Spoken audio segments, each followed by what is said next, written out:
University of Tanzania, quality education for all. Hello students, my name is Dr. Yacinta Kesi from the Faculty of Education, Department of Psychology and Special Education. We are going to discuss the course on educational psychology. This is a course which is undertaken by students from undergraduate and also postgraduate students, especially the PGDE. It is a compulsory course for all teachers because it consists of all principles of becoming a teacher. So every student taking education must undertake the course. Today we are only going to study the first part of the course. As we all know, the course in the Moodle system is divided into 6 major areas. So this is only the introductory part or the first part of the lecture. It is known as educational psychology and research in educational psychology. Firstly, what are the objectives of this course? This course has the following objectives. The first one is to define psychology in general. And then we shall go to describe the objectives of psychology. Thereafter, we shall discuss the branches of psychology, and then we shall discuss educational psychology, and then the objectives of educational psychology, and then research in educational psychology. To start with, we shall start with the definition of psychology. Psychology is a study which is scientific in nature.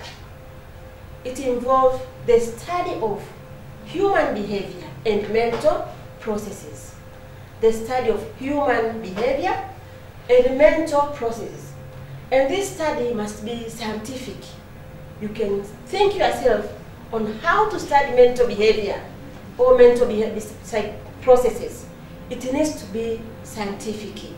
And that's the meaning or the definition of psychology in general. So in psychology, we deal with the following areas. The first area is the physical aspects of psychology.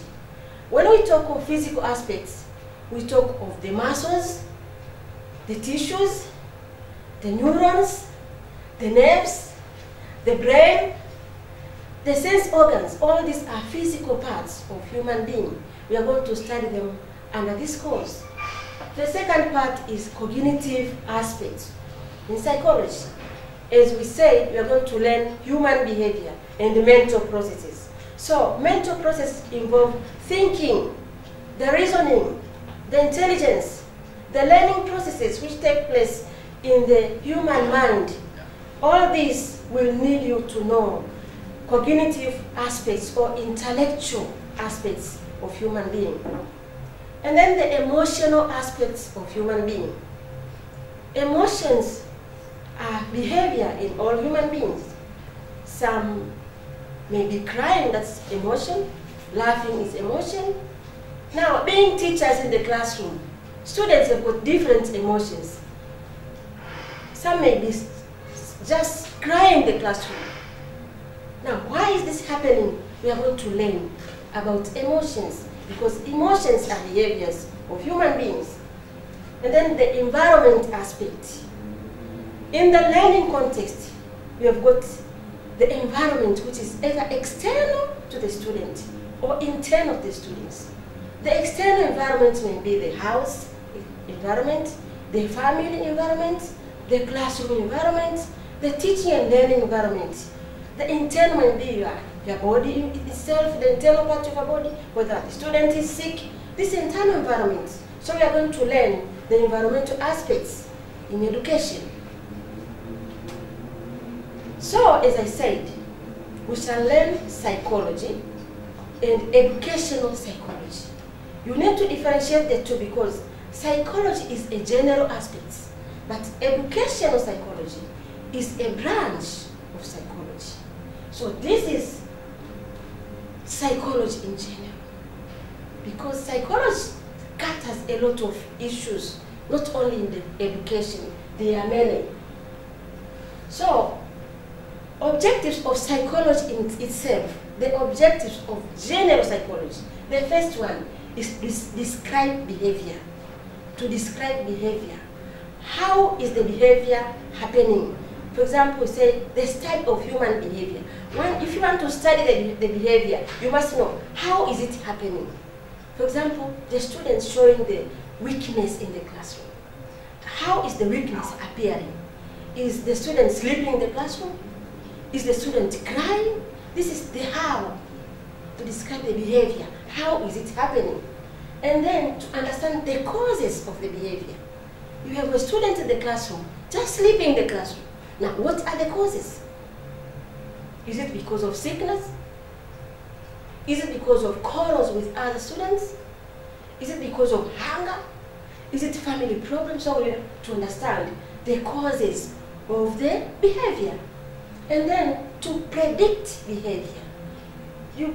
Prediction is about future. A student, for example, is getting zeros, 7%, 2%. You can predict this one is going to fail. But if your student is getting 100%, 70%, you can predict that something will happen, this one may go up to PhD level. So in psychology, we predict the consequences of behavior. And then to control the behavior, controlling of behavior. If at all that behavior is not good, it is harmful, we need to know how to control it so that it won't happen again. So the issue of psychology is control of behavior, especially in the classroom situation. Hence, the following are the branches of psychology. As I told you, we have got two aspects: psychology in general and educational psychology. These are the branches of psychology in general. We have got developmental psychology. This is a study of changes which happens in human being. The development, for example, from conception,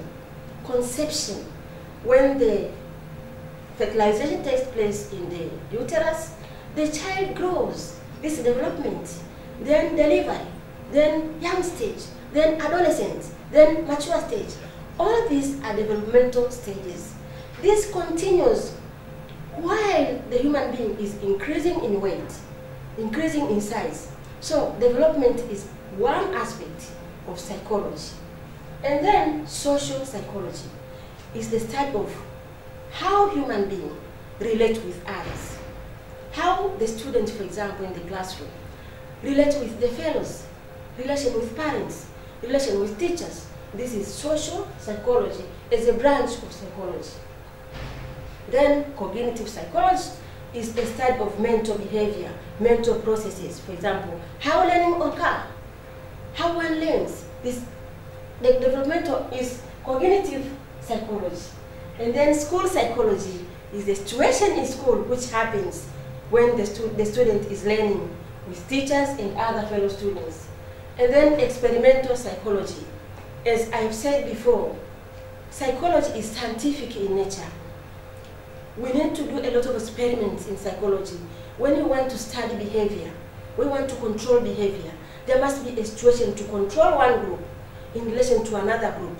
We have to do treatments to some group while controlling some other groups. For example, we want to test whether participatory methods are better for learning compared to non-participatory. Then some groups of students will be taught, let's say, role play, others will be in lecture room, others will use video, etc. Then others will just have notes in their books. So you control one group while improving the other. This is experimental study. So we are going to learn about this. Then the counseling psychology. As we know, the situation around human being is not always good. Sometimes they feel distress, problems, so they need to be counseled by teachers or other people in the society. They need to know counseling psychology.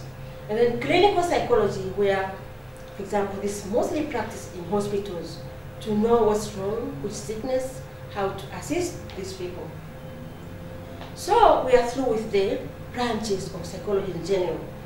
Now we are going to start the other part of psychology, which is educational psychology, together with the teaching process. As I said, you are all going to be teachers. We are preparing you to be professional teachers. So as professional teachers, you must understand the area of psychology in education and how to teach as a profession. So these are the objectives of studying educational psychology. The first area is to describe the principles of teaching and learning. How teaching is done. How are you supposed to teach students wherever you are, either in online system or by using books or by using lectures or in any context. You must know how to teach depending on the group you are teaching. Are they adults? Are they young students? Which age are they? So we need to learn how to teach the students in our context. And then the theories of learning. Theories of learning are very helpful to teachers because they describe how learning takes place. These are researches or studies which are already being done on how people learn. So they come out with these theories to help us to understand why is this student learning this way, different from this one. These are the theories. And then the teaching strategies. You are preparing yourself to teach, let's say, pre-primary, secondary school, university. You have to sit down and plan how you will go about teaching, which part to start with. Are you going to use pictures? Are you going to use tree plants? Are you going to use soil? Are you going to use stones? These are strategies for teachers which use to help them to elaborate the learning process, to simplify the learning process. So in this area, we're going to have the strategies for teachers, which are very much needed by teachers. And then the learning processes. The learning processes. How comes learning takes place? Where does learning start? Let's say from the environment and what happens in the brain. How comes in the examination you are able to answer the questions, showing that the learning is taking place. We are going to learn these processes at different ages, in young stage, adolescent stage, and then at old stage. How does learning take place? And then we are going to discuss the individual variations, the individual differences. As you understand, we are all human beings, but we do differ. We differ in the way we learn. As I'm repeating this, you must know that in front of you or in your classroom or in your context, you've got students with different learning modalities, different learning styles, different learning, everything. Some do not have eyes, others cannot hear properly, others cannot see, etc. Now, how do we teach these people? Why are they firstly different? Why do they differ? And if they are different, what are you going to do as a teacher to make sure that within the given time, every student in your classroom understand what you want them to understand? This is why we learn individual variations. Now, to know all these things, you need to be effective teacher.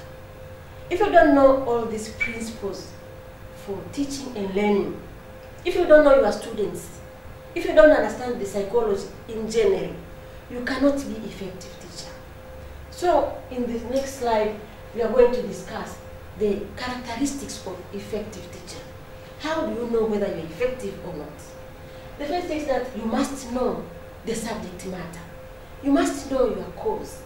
You are going to teach geography. Do you know it effectively? Don't just wake up and teach. If you just from nowhere you teach geography, then you cannot be effective.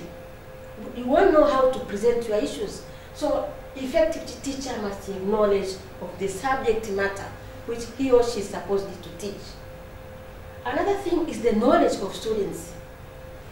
the teacher must know the students one by one, so that he or she understands their differences. This one always sleeping in the classroom, so he or she will need extra hours. Or you can ask him or her questions, because you know him or her that this one is sleeping always. So you take action. You must know your students. How do they learn?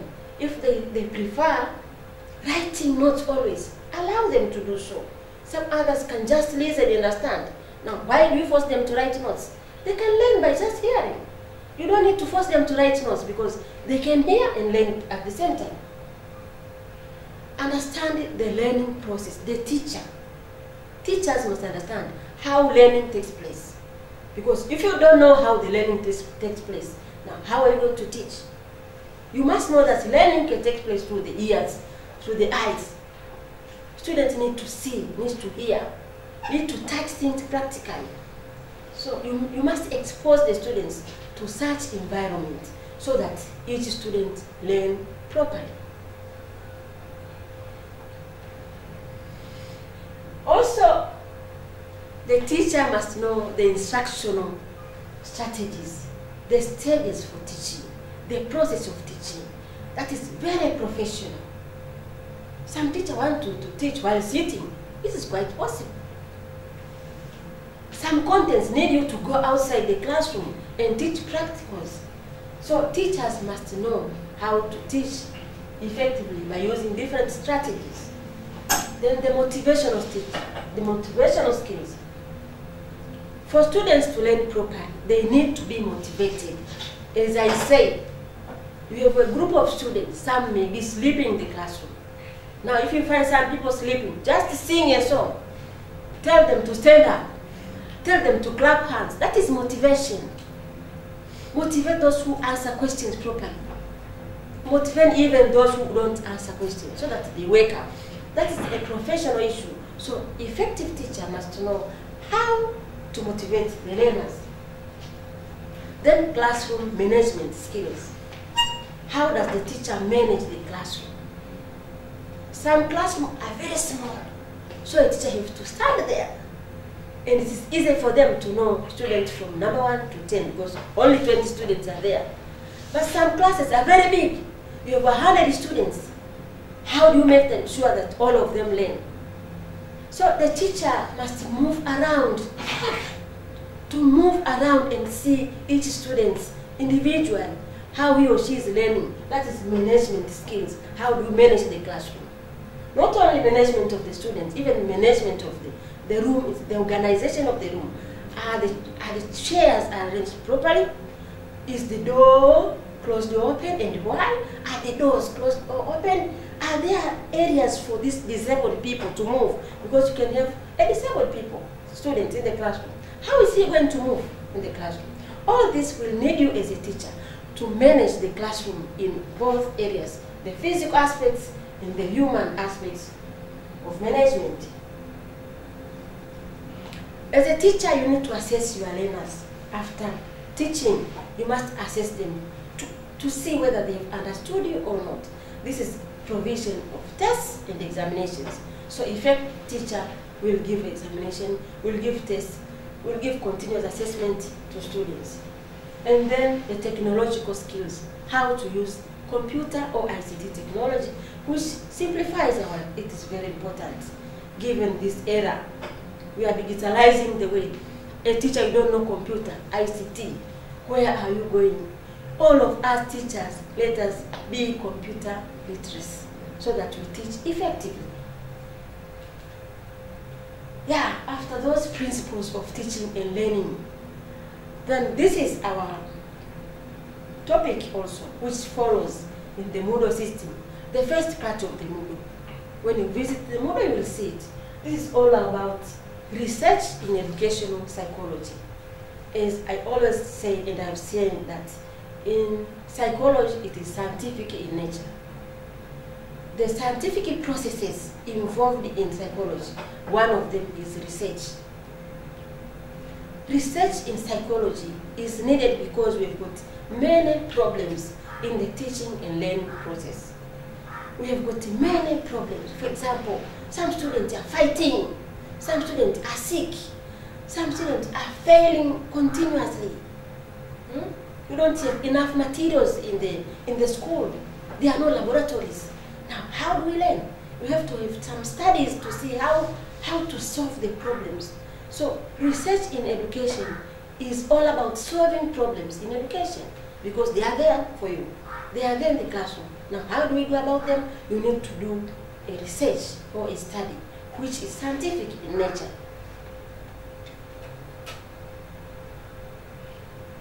So, research is scientific approach. Now, what is scientific approach? Scientific approach means it is objective, it is systematic, and it is verifiable. Objective, how? It is observable, and it is measurable. All the research you do in psychology must be observable. What do you mean by observable? Observable means you observe, let's say, a student that one is sleeping.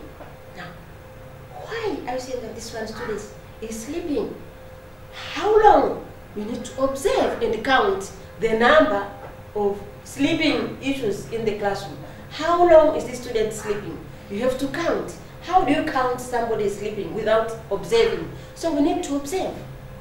And then it must be measurable. You must be able to measure. This one is failing always. How is he or she failing? You must be able to measure the percentages. It is also systematic. You go stage after stage, stage after stage. This research is all about stages. There must be a beginning and the end. That's why we say this one is scientific in nature. Which stages we are going to see them later. Also, the studies we do in psychology must be verifiable. When you do your study in one area, let's say in Mwanza district, to verify that study of yours, that you have not copied data, this can be replicated or it can be repeated in Dar es Salaam. It can also be repeated in Songea to see whether your results are also applicable in Songea, in Mwanza. You can also verify by time. You do the research in January, you repeat it in December. Also, it can be done by different people. You are here in Dar es Salaam, you teach psychology, you do your research, and then someone else in Kigoma can repeat the same process to verify your results, whether you are right or not. Yeah. So the following are the stages of research. As we discussed before, scientific research is systematic in nature.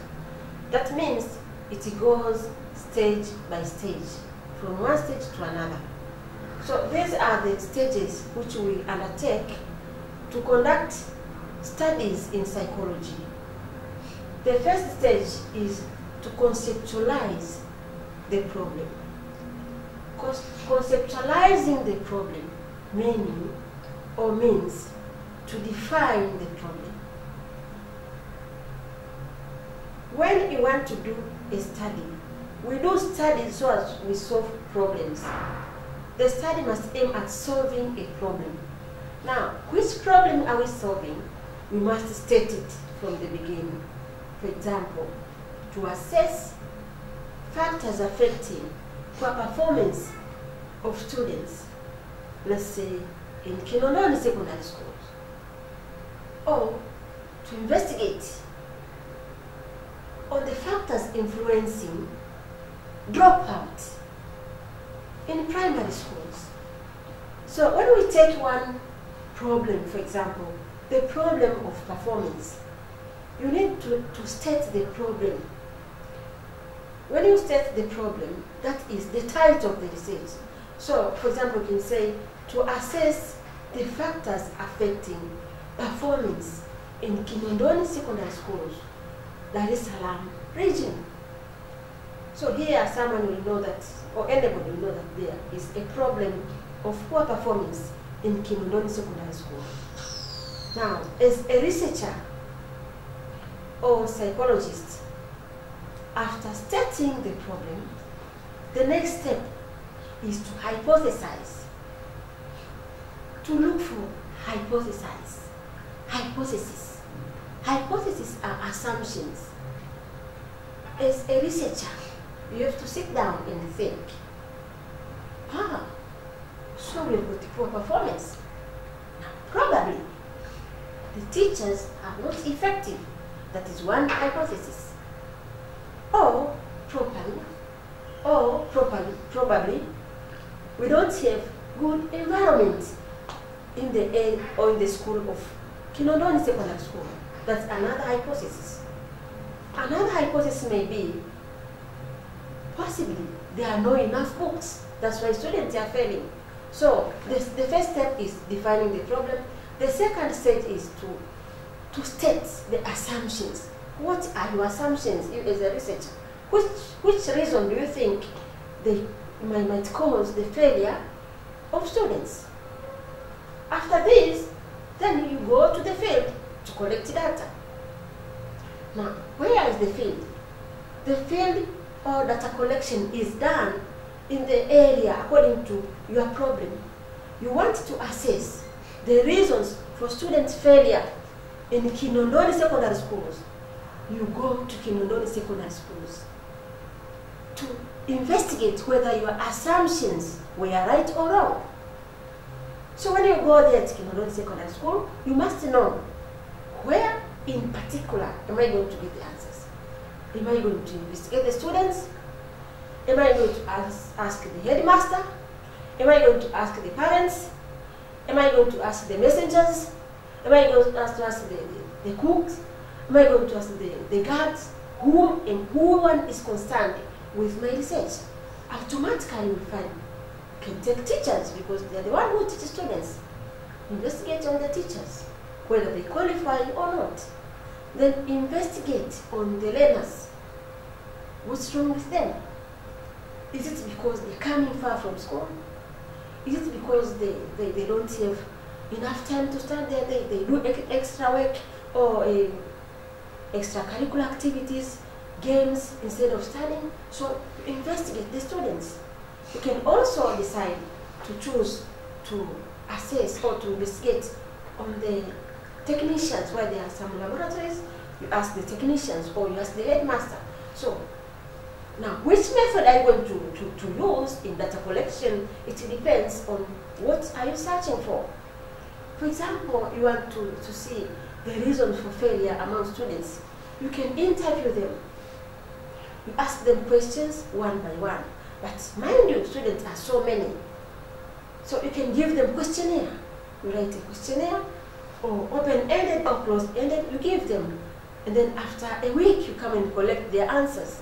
So the questions asked from the questionnaire must be related to your objectives. Or you can ask the headmaster, because headmaster is a single person. You can ask him questions for 1 hour. This is interview method. Or rather, you can group the students into groups. You take from 1 student, another one from 2, another one from 3, another one from 4, another one probably from 5. There are 5 now. You place them in a single place, like in a classroom. You ask them the same questions. The same, you must use that hypothesis you have prepared. Because there are 5, they will be discussing. No, we are not coming away from school. Yeah, we have got enough libraries. No, we have got enough books. Then from their discussion, this is known as focus group discussion. Through their discussion, you get the answers. You can record them after requesting them. Or you can write. So from what they discuss, from the results from the discussion, you can know the reasons for poor performance. After that, you analyze your data. Remember, you've got data from the headmaster, data from students, and data from focus group discussion. Some data are number. You've got number in nature. You can go to documentary studies or documentary review. You go to the registry, you take for 10 consecutive years, how many students had poor performance. These are numbers. Now, to analyze, that means to have average number of failures. We say, we can relate with age. Is performance or failure related to age of students? Here you can use some quantitative measure or analysis method like correlation, because here we've got number with numbers. In the long run, you know what is correlation. Mind you, psychology is scientific in nature, so you must know all these quantitative measures of research. You can use correlation. You can even use prediction. You predict. When you grow a graph, you have in the year 2015, 16, 17, 20, you can predict even 2020 if the performance is going to the trend. This is prediction. So here you can use regression. So we have got several quantitative methods of analyzing data to come into conclusions. But we have got some other issues which are not countable in numbers. For example, views. For example, you put a question, dear headmaster, what is your view on the student performance? You will just say, I think the performance is good, but we shall try. Now, this is not measurable. So you need to know how to analyze these we shall tries. You change them into numbers. How many said we shall try? How many they are good? How many said they are wrong? So you combine answers from the headmaster, from academic master, from discipline master, and then you can have average of these qualitative measures, the explanation issues which are not number form, so that you get the result which is quantifiable. Because you need to be realistic. Don't just say they are good, they perform very well, they're excellent. Now, how much is excellent? You must be able, as a researcher, to analyze and conclude on what it means. Another thing is to have conclusion. You have to conclude after analyzing results from students, from teachers, from head teacher. Then you get data which can give you a clue is what is the reason for failure.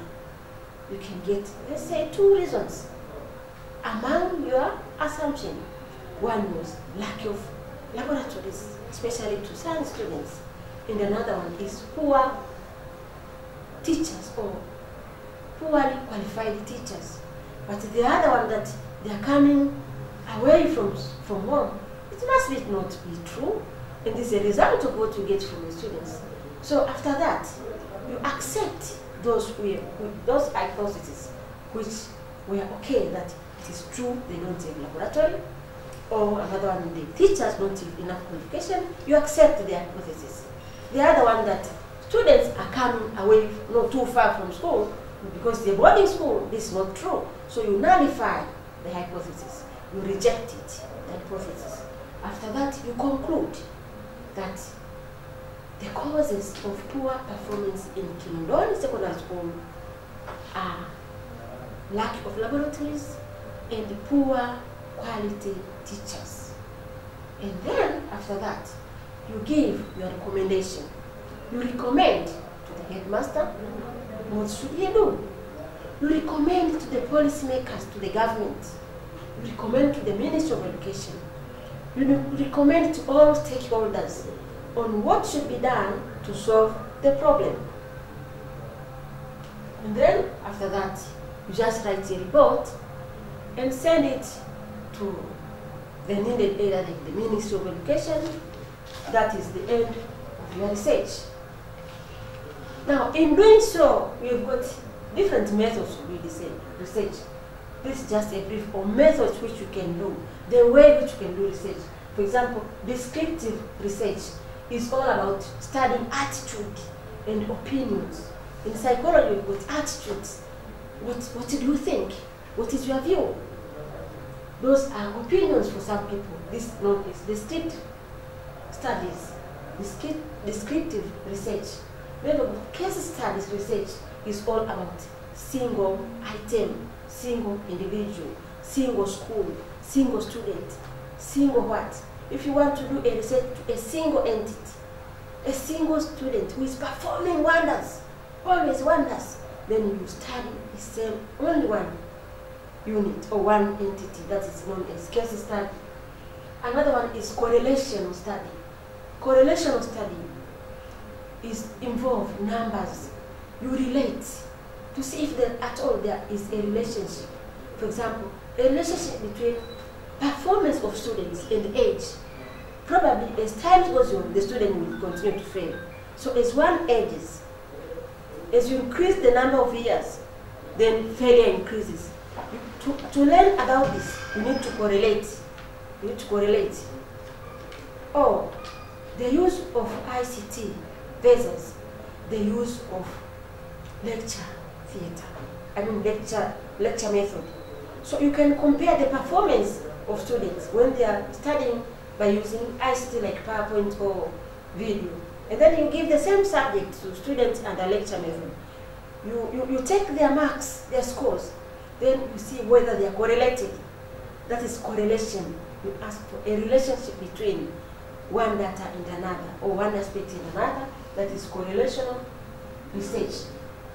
Then we have got experimental research. Experimental research is the cause effect. For example, you could say, let's go to science now. That, for example, the higher the amount of fertilizers, the higher the yield of maize. So you can see whether, is it true that more fertilizers will lead to high yield in maize? Now, you can see that one affects another. You increase fertilizer, you increase yield. You increase fertilizer, you increase. So we have got someone which depends on another. Yield will depend on fertilizer. So you've got dependent variable. This is yield in kilograms. And here we've got fertilizer, independent variable, which is valid. This is known as independent variable. So when you increase the amount of fertilizer, this is the assumption. 5 grams, 10 grams, 15 grams, 50. Then we expect 10 bags, 20, 100, etc. This is known as dependent and independent variable, and is always practiced in experimental research. So you set aside some plots. Plot A will have 5 grams fertilizer, plot B 4 grams, etc. And this one is not even any fertilizer. That's a control. It's a control. So this is the experiment. It is also possible in classroom. Then we have got time span research. Time span research is of two types. One is cross-section and another one is longitudinal. Cross-sectional research is done when a study is done at one time. For example, you can take your study, you go to for school.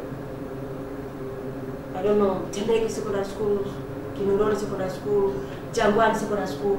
You have your study, you finish and conclude. But longitudinal study, it takes time. Year 1, next year, for 5 years. So it takes more years. You can study a student from first year, second year, fourth year, third year. This is longitudinal study. You can see they are all about time. That one is known as time span research. Another one is action research. This action research is usually for solving problem in the context. You can see a problem in the classroom. Then you do a research to solve it. That's known as action research. There are several ways of doing research, but not all of them have been mentioned here. There are more, but for the time being, let's continue to discuss this in the Moodle system. Mind you, when you've got any problem, please don't hesitate to send your question in the Moodle system. You'll find Dr. Casey there. Take your question and write it. So next time we shall learn about child development, which is the second part of research in educational psychology. Thank you. Open University of Tanzania, quality education for all.